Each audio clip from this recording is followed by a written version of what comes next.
சமூக வலைதளங்களில் பெண் பத்திரிகையாளர்கள் குறித்து சர்ச்சை கருத்தை பதிவிட்டதாக தொடரப்பட்ட வழக்கில் நடிகர் எஸ் வி சேகருக்கு விதிக்கப்பட்ட 1 மாத சிறை தண்டனையை உறுதி செய்து உத்தரவு பிறப்பித்திருக்கிறது சென்னை உயர்நீதிமன்றம்.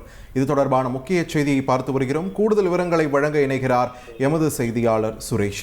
சுரேஷ், வணக்கம். இந்த விவகாரத்துடைய முழு பின்னணி என்ன? தற்பொழுது என்னென்ன காரணங்களை முன்வைத்து இந்த தண்டனை உறுதி செய்யப்பட்டிருக்கிறது? விரிவான தகவல்கள். வணக்கம். கடந்த 2018ஆம் ஆண்டு பெண் பத்திரிகையாளர்கள் குறித்து அவதூறாக விமர்சிக்கப்பட்ட பதிவை நடிகர் எஸ் வி சேகர் தனது முகநூல் பக்கத்தில் பகிர்ந்திருந்தார். இது தொடர்பாக அளிக்கப்பட்ட புகாரின் அடிப்படையில சென்னை மத்திய குற்றப்பிரிவு காவல்துறையினர் எஸ் வி சேகருக்கு எதிராக இந்திய தண்டனை சட்டம் மற்றும் பெண்கள் மீதான கொடுமைகள் தடுப்பு சட்டம் ஆகிய சட்டப்பிரிவுகளின் கீழ் வழக்கு பதிவு செய்திருந்தார்கள். இந்த வழக்கை விசாரித்த சென்னை எம்பி எம்எல்ஏக்களுக்கு எதிரான வழக்குகளை விசாரிக்கும் சிறப்பு நீதிமன்றம் நடிகர் எஸ் வி சேகருக்கு 1 மாத சிறை தண்டனையும் 15,000 ரூபாய் அபராதமும் விதித்து தீர்ப்பளித்திருந்தது. இந்த தீர்ப்பை எதிர்த்து எஸ் வி சேகர் தரப்பில் சென்னை உயர்நீதிமன்றத்தில் மேல்முறையீடு செய்யப்பட்டிருந்தது. இந்த மேல்முறையீட்டு வழக்கை நீதிபதி வேல்முருகன் விசாரித்தார். இந்த விசாரணையின் போது காவல்துறை தரப்பில் முன்வைக்கப்பட்ட வாதங்கள் என்னவென்றால், ஒரு தவறான கருத்தை பதிவிடுவதன் மூலம் என்ன விளைவுகள் ஏற்படும் என்பது எஸ் வி சேகருக்கு நன்றாக தெரியும் என்பதால் இதை தவறுதலாக நடைபெற்றது என்ற வாதத்தை ஏற்க முடியாது என்று தரப்பில் வாதிடப்பட்டது.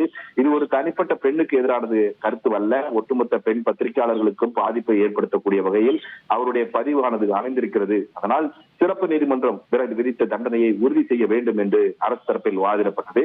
அதே சமயம் எஸ் வி சேகர் தரப்பில் முன்வைக்கப்பட்ட வாதம் என்னவென்றால், சமூக வலைதளங்களில் ஏற்கனவே பதிவிடப்பட்ட ஒரு பதிவை அதை மறுபதிவு செய்ததாகவும் உடனடியாக அதை நீக்கிவிட்டதாகவும் தெரிவிக்கப்பட்டது. தவறுதலாக நடைபெற்ற அந்த நிகழ்வுக்கு மன்னிப்பு கோரியதாகவும் காவல்துறை தரப்பில் ஆதாரங்களுக்கு சட்டப்படி சான்றிதழ்கள் சமர்ப்பிக்கப்படவில்லை என்பதால் இந்த விசாரணை நீதிமன்றத்தினுடைய தீர்ப்பை ரத்து செய்ய வேண்டும் என்றும் எஸ் வி சேகர் தரப்பில் வாதிடப்பட்டது.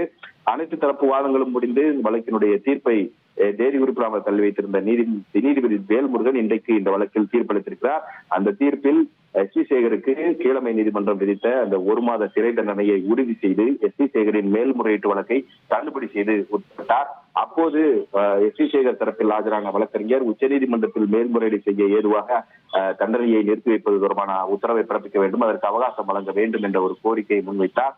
இதை ஏற்றுக்கொண்ட நீதிபதி 90 நாட்களுக்கு இந்த தண்டனையின் அடிப்படையில் எஸ் வி சேகருக்கு எதிராக எந்த நடவடிக்கையும் எடுக்கக்கூடாது என்று காவல்துறைக்கு உத்தரவிட்டு மேல்முறையீடு செய்வதற்கு அனுமதி வழங்கி உத்தரவிட்டிருக்கிறார். நன்றி சுரேஷ், உங்களுடைய விரிவான தகவல்களுக்கு. செய்திகளை உடனுக்குடன் தெரிந்து கொள்ள உடனே சப்ஸ்கிரைப் பண்ணுங்க.